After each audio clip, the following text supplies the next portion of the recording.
میں شروع میں آپ کو بتا رہا تھا کہ یہ ریزرو سیٹس فیصلے کے بعد سب سے بڑی امیجیٹ تبدیلیاں کیا آئی ہیں. ایک تو جو گورنمنٹ کے بینچز ہیں ان کے پاس ایبسولوٹ میجورٹی آ گئی ہے, 2/3 آ گئی ہے. اب ان کو مولانا صاحب کے آگے پیچھے پھرنے کی ضرورت نہیں, جو بھی آئینی ترمیم کر سکتے ہیں, کرنا چاہیں گے کر لیں گے. کے پی کے اندر فرق یہ پڑا ہے کہ جب 52 سیٹس اب ان کی ہو جائیں گی کے پی میں اپوزیشن کی, اب وہ وہاں پہ اجلاس کو ریکوزیشن بھی کر سکتے ہیں. پہلے وہ اجلاس نہیں بلا پاتے تھے اور اس پہ بڑی پرابلمز ہوتی تھیں.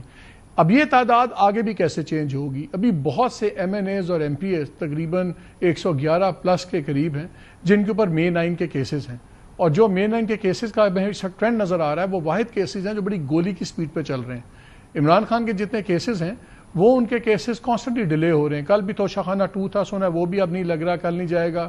القادر والی اپیل آپ کے سامنے ہر باری کچھ نہ کچھ ہوتا ہے, ڈیٹس چلتی ہیں.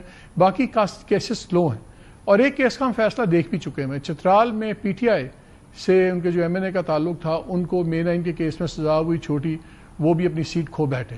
تو اس میں سزا کی مدت سے کوئی فرق نہیں پڑتا. اگر آپ 6 دن کی بھی کسی کو سزا ہوتی ہے تو وہ سیٹ نکل جائے گی. تو یہ نمبرز جو آج ہمیں نظر آ رہے ہیں اور جو ہمیں جوڈیشل ٹرینڈ نظر آ رہا ہے, لگتا ہے یہ نمبرز ابھی اور بھی بہت چینج ہو سکتے ہیں. سوال تو دو ہیں. جوڈیشری ایبسولوٹ گورنمنٹ کا جو ڈیزائن ہے اس کے مطابق انہوں نے بنا لی ہے. 26 امینڈمنٹ کی آپ نے دیکھا سپریم کورٹ کی حیت بدل گئی. اسلام آباد ہائی کورٹ میں جو ہوا, 5 ججز اپنی لڑائی لڑ رہے ہیں بجائے لیکن اس کے باوجود وہ بھی اپنی جنگ ہار چکے ہوئے ہیں. ایک جونیئر جج کو لاہور سے لا کے اب ان کی سینیورٹی لسٹ بھی آ گئی ہے, وہ ٹاپ پہ آ گئے ہیں جسٹس ڈوگر صاحب. سو وہ بھی چیز چل رہی ہے, اگرچہ ان 5 ججز نے انٹرا کورٹ اپیل بھی ڈال دی ہے, بٹ اس کا بھی we have a clear idea کہ بات کہاں جائے گی. سوال یہ ہے کہ absolute control on parliament and judiciary government کرنا کیا چاہتی ہے, استعمال کہاں پہ ہوگا. 127ویں امینڈمنٹ کی ہم کافی خبریں سن رہے ہیں, اس کے بارے میں 2 خبریں بھی ہیں بڑی زبردست, وہ بھی آپ سے میں شیئر کروں گا. لیکن دیکھنا یہ کہ اب ہم کہاں جائیں گے. اس پہ ہمارے ساتھ صاحب آپ کو موجود ہیں, بیرسٹر عقیل ملک صاحب ہمارے ساتھ ہیں, minister of state for law and justice. Barrister Ali Zafar صاحب ہمارے ساتھ ہیں, پارلیمنٹری لیڈر ہیں سینٹ میں پی ٹی آئی کے, very eminent lawyer of Supreme Court. آپ دونوں کو بہت شکریہ, السلام علیکم. اور علی بھائی میں ذرا آپ سے شروع کرتا ہوں کہ یہ سارا سین تو ایک سینیریو بن رہا ہے, لیکن ایک بڑی انٹرسٹنگ کچھ آبزرویشنز دی جسٹس مندوخیل صاحب نے. یہ جب ٹرائل چل رہا تھا, یہ سارا کیس چل رہا تھا, تو اس میں انہوں نے ہی پہلے 41 بندوں کو کہا تھا کہ یہ پی ٹی آئی کے ہیں, اس کے مطابق ان کو سیٹس دیں. لیکن آج جب اس اپیل کے اندر ہیئرنگ کر رہے تھے, انہوں نے بڑا انٹرسٹنگ کامنٹ دیا, اور وہ ذرا سن لیجیے, it's very important.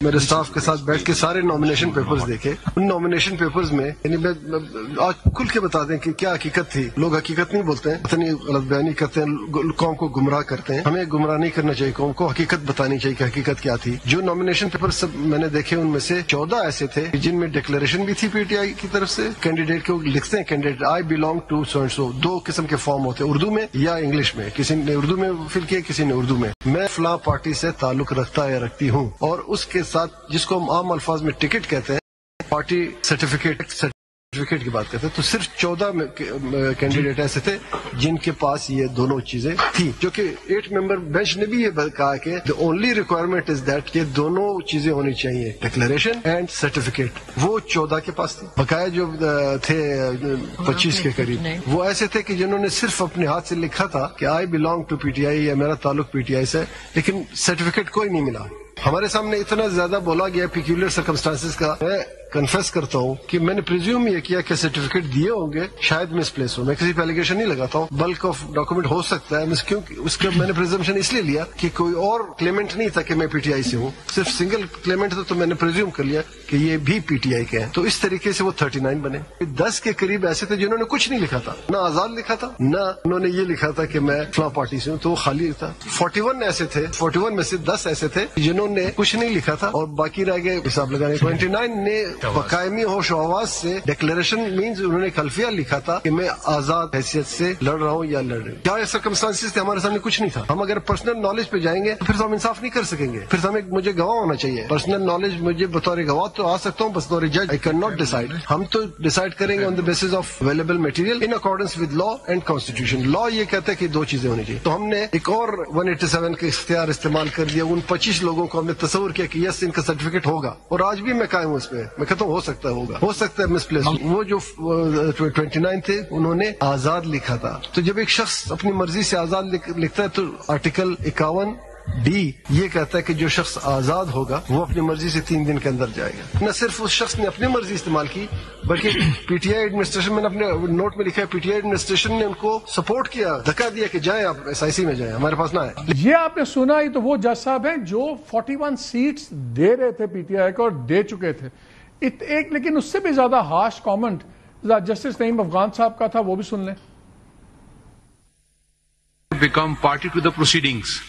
Yes, Better law تو یہی ہے کہ court cannot become party to the proceedings. اب جو آپ نے پڑھا اسے تو لگتا ہے کہ پی ٹی آئی نے پوری قوم کو ہجان میں مبتلا کر رکھا ہے, لیکن اصل غلطی ان کے وکیلوں کی ہے جن کو شاید ابھی اور بھی تربیت کی ضرورت تھی. my lord, میں نہیں سمجھتا کہ یہ غلطی ہے, میں نے کہا تحقیقات ہونی چاہیے.